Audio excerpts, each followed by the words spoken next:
This is the Berry on Top. We're in the second segment. This segment is called the Berry on Top, and pretty much the topic for this is: are men still men? Dale? No, men are not still men. Why you say that? First of all, what we're asking, are men still men, is just basically saying like, when you're talking to a guy, why, when you run across, most women, when they run across a nice guy, they're really shocked by certain things they do.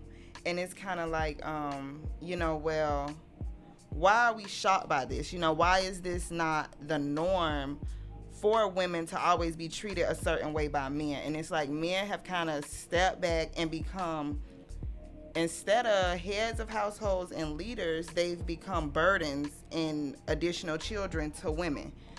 So I don't feel like men are still men because there's not enough fathers present in these kids' life when they're coming up. And that could be the same for women and men, though. When men aren't present in their children's life, if they're a girl or a boy, it affects the children in a major way. So I just feel like for y'all niggas, bitch, that's y'all fucking problem. Y'all ain't never had y'all motherfucking daddy, and y'all mama ain't love y'all ass. Bottom line. But it goes a little bit deeper than that too, though. Like, don't get me wrong. Like, I do feel like a lot of men today are more burdens because they depend on the woman more so today than they did in the past.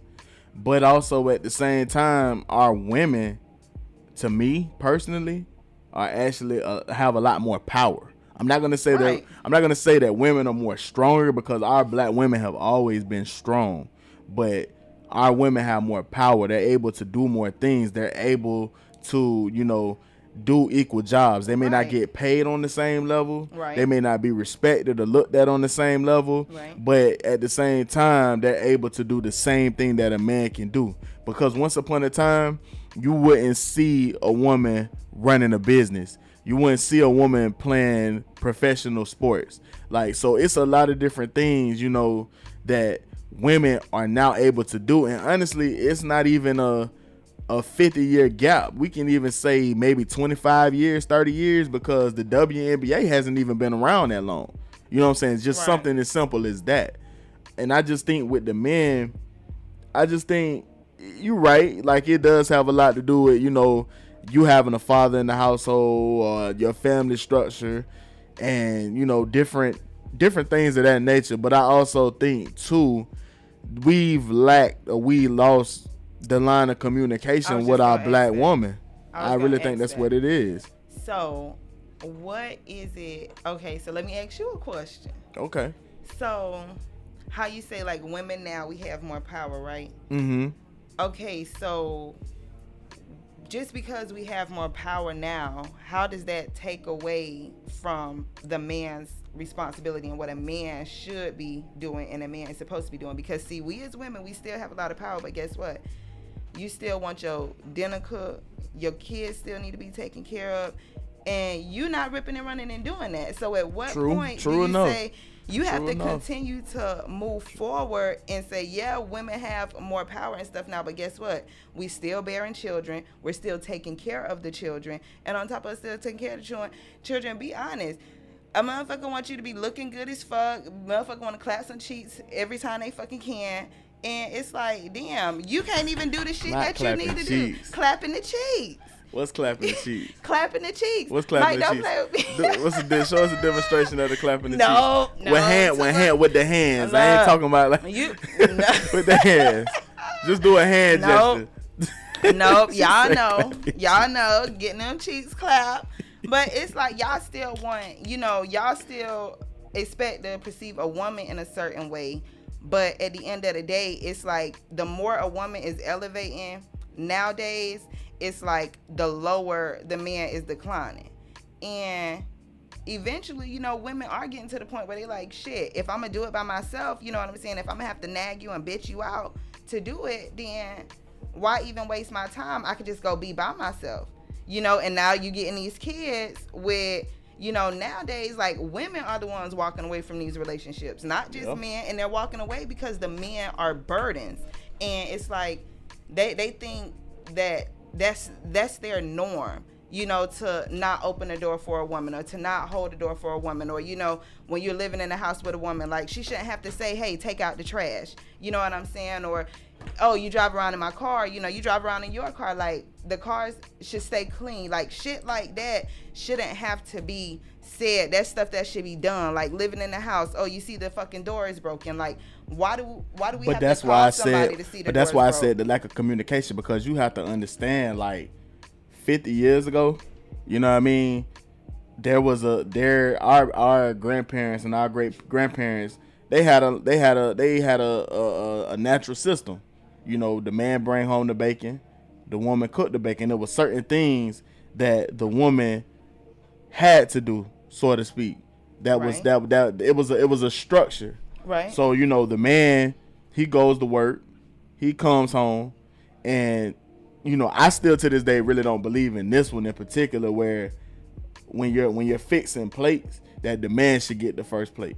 I've never been a believer in that. Right. You know, and a lot of people still think that. That's a good one though, Mike. Yeah, seriously. Out, though. Seriously, a lot of people still think that the man, just because he bring home the bacon, he's supposed to be the first one to get the plate. I've never been a believer in that. Feed my kids first, feed my woman, then I eat last. See, I think that hierarchy would, for me, be my children, my men, and then me.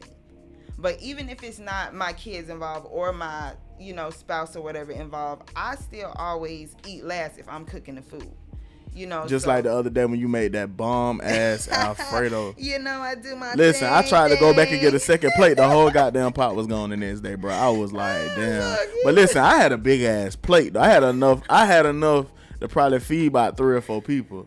Like, and then I tried to make the goulash. I tried to crush the spicy Doritos on top of it, and you weren't going for that shit. No, you better not have fucked my food up like that, Mike. Not happening. Not happening. Cause you ain't getting no garlic bread, so I was like, shit, I'm finna make some goulash. Fuck that, YOLO. You only live what? I wasn't gonna make that. If y'all would have made it, we would have had it. I wasn't making it. I done slaved already. See this right here? What I'm talking about, y'all? You're slaving, they still ain't grateful. Somebody get them. Just trying to be full. I'm a fat boy. I gotta be full. But nah, like, you know, in all seriousness though, I think us as men, we do have to have a better line of communication. But at the same time too, you know, we as men were taught that us being expressive, us, you know, telling a woman our feelings is not really something that we're supposed to do as men. Right. You know what I mean? But at the same time, we have to look at it within ourselves that we need to be vulnerable for our women. Exactly. It's not being soft. Exactly. It's not being a whole ass nigga. It's nothing like that. It's just being vulnerable for our women, because, you know, a lot of the things that we face in everyday America as a black man, we shouldn't have to go home and face that same battle with our woman. Like, why is it that we have to, you know, face this as a black man in corporate America and then have to go home and face the same thing? That's why I say, because y'all come home and take it out on the one that really got your back, opposed to opening up and having a conversation. And it's like, it eventually gets to a point where men, just like you were saying, you know, the whole expressing their feelings and stuff, that's not something that's praised. That's something that's looked down as, oh, you're weak, or, you know, you're soft, just like you said. But at the same time, it just comes to a point where you have to decide, like, okay, well, I've been doing this for so long and I see, you know, I'm not getting the results I want. So if you're dealing with bullshit out in the world, at work and wherever else, and it's like you feel like you're still dealing with the same bullshit home, it's like you can't control what's going on outside, but you being the head of your household, you can control what's going on in your household. So talk to your woman, figure out what's the problem. We don't want to keep saying the same shit over and over again, because at this point I sound like a broken record, and I might as well just fucking turn around and talk to the wall. If you're not gonna do the simple shit, like something as so simple as, you know, like, hey, if you're gonna be, you know, leaving the house, or, you know, staying out late, you know, just communicate that. But a man, you know, that ain't never but had to even with communicate that, but not meaning to cut you off, but even with that, it should be a line of respect. Like the last woman that I dated, you know, like I used to tell her, like, I felt like, the club don't really get jumping till 12, right, 1 o'clock. But I think start getting ready till 12 or 1 o'clock. Right, but I think respectfully, being home by 3 o'clock is a decent time. Cause me personally, if I have a woman at home, why am I in the club for over more than an hour? I wouldn't necessarily say that. I wouldn't necessarily say that because it's like you just want to go out and have a nice time. Now that's not to say that you out fucking off. Now if you know your heart and you know your spirit, bitch, Mike, and you know you a dog ass nigga. Why is you blasting me on air? I'm not a dog ass nigga. But listen, you called me U-Haul dick the other day. You are. How the fuck? Mike, you travel that shit from the south to the north, honey. You all the way down south in Miami, all the way to the tip of damn Georgia. Don't play. You a whole thought pocket out here, and you know this. You know this. You know you a whole thought out here. You ain't gonna do right for yourself. But it's just kind of, I think somewhere along the line, I seen a post the other day, and it was saying how like social media ruined reality. Oh yeah, absolutely. And I had but not my reality, right? Because I get hoes. I get hoes. I don't. You are a hoe. What the fuck you talking about? But DJ Samoa asked me a question. Shout out to DJ Samoa. She gonna be hosting my tape. She said don't put bro out like that. Yes, definitely put him out there like he gonna do right. She said why I'm single. I say for me why I'm single. I just think because of my passion. I think for my past, I like any woman that's ever been with me say that I'm a great man and I have great traits, even though that they know I'm a whole ass nigga. You know what I'm saying? Like I have great traits, but right. So why do you have to be like that though? But I don't have to be like that. I've actually had women that I actually dropped everything for. What do you say? Drop everything, come quick, crazy trouble. Like that's me.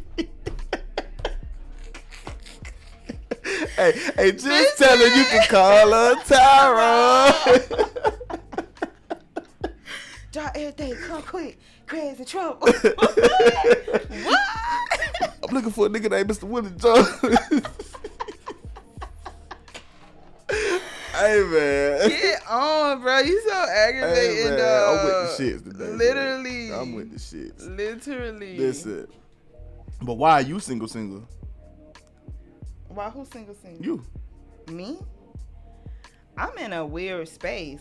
At this point, I don't know if I'm single. I don't know if I'm in a relationship. Just got broke up with about a week ago. I think I'm in a situationship, but I think I would honestly say it's kind of just between. I'm transitioning, from adolescent love to an adult love. So that's just where I'm at. I think I'm just in limbo. All right, we're gonna talk about this. And I'm glad that I have somebody that I could truly say has experienced different types of men, that does not put herself in the bubble, so to speak. And I'm not putting her business out there, but for a lot of the young women out there that's dating real street dudes, not fake street dudes, but real street dudes, and just not your niggas that sell fucking 2 bags of weed and all of a sudden, bitch, you the fucking dope boy, bitch. No, you're not a street nigga. Get your ass back in your mom's house on the porch and put her fucking rent money up. But I'm so over them. Like, not them kind. No, we not talking to y'all. But a real street dude versus an ordinary dude, like a dude, like being ordinary is not a bad thing, but a dude that works a 9 to 5. Right, but just because you work a 9 to 5 don't mean you can't have your hustles on the side. True enough, but I'm saying the different mentality with those type of men. Like, from your experience, like what's the difference between? Because I mean, don't get me wrong, like you can have both, right? And they both cheating. Right. Or they both got, they wrongs, but I mean, what really is the difference between those two type of men? For me, I think the difference between a real street dude and a dude that's like, just living a normal day-to-day life is that, well, it comes from two perspectives, I think. It would come from the perspective as, being in a relationship with them, You don't have to worry about, is he okay? Or, of course, as them being black men, that's something that you always worry about. But it's kind of like a uneasy feeling when you fucking with a nigga in the streets. You know, it's like, bitch, anything can happen. You know, anything can happen to anybody. But when you in the streets, it's like, you know, bitches got shit going on. But I think a major difference is kind of that you realize between a street dude and a, you know, dude that's doing right is the drive and shit they have. Because in all honesty, it's crazy. Samore said the same thing. She said ambition and goals. Yeah, they drive that they have. You know what I'm saying? Because it's kind of just like a street dude. You got to think about it though. Like when you in the streets and you don't want shit but to be in the streets, you just get to a point where you realize like that person is used to making fast money. You know what I'm saying? So they don't have a drive to do some shit. You know what I'm saying? They spend money as fast as they make it, as opposed to someone who is getting up every morning going to 9 to 5. You know what I'm saying? They know how it is to work for their shit. They have to build up some shit. So that's going to be the person that always keeps shit going. That's going to be a person that's going to be reliable and that you can depend on. Now, what I'm not saying is that you can't be a street dude, you know what I'm saying, that then got you a 9 to 5. Because I know plenty of people that do it, bitch. They got them real jobs, but at the end of the day, they still hustling and bustling on the side. But when you don't have that drive to, you know, get something consistently and steady and keep something consistent and steady and to be able to be there, be in place, be someone that is reliable, especially when it comes to a relationship, that becomes a major difference. Because with street dudes, 10 times out of 10, these motherfuckers making all this money, but they're not doing what they need to do with it. Like, you making all this money, but you sleeping at the next bitch house. Like, you making all this money, but you don't even got no fucking card. Like, you know, opposed to a motherfucker that's doing the shit on you know, oh, I'm walking this white line, I got my job, I do. They know, they have priorities, so they know how to prioritize. Like, I have to make time for my lady. You know, I have to be aware of my bills. You know, I have to even know how to pay bills. You know what I'm saying? Staying with a bitch, giving a bitch $200-$300, you know, between the first, that ain't the same shit as having your own shit and knowing, bitch, this shit got to be paid on this day. My car note has to be paid. My insurance has to be paid. And it just becomes to a point where you realize it's not more so to speak in a difference in their personalities, but more so a difference to speak in their persona and how they handle you. Their demeanor and what they do. You know what I'm saying? So it's like you just, I don't know. It'd be like what floats your boat. All right, y'all. This is the end of the Berry on Top segment. When we come back, we're gonna have the crumbs, and it's basically shooting your shot on the broken hoop. Whoa, shooting your shot on the broken hoop. That's me, bitch. That's me, bitch. Y'all stay tuned.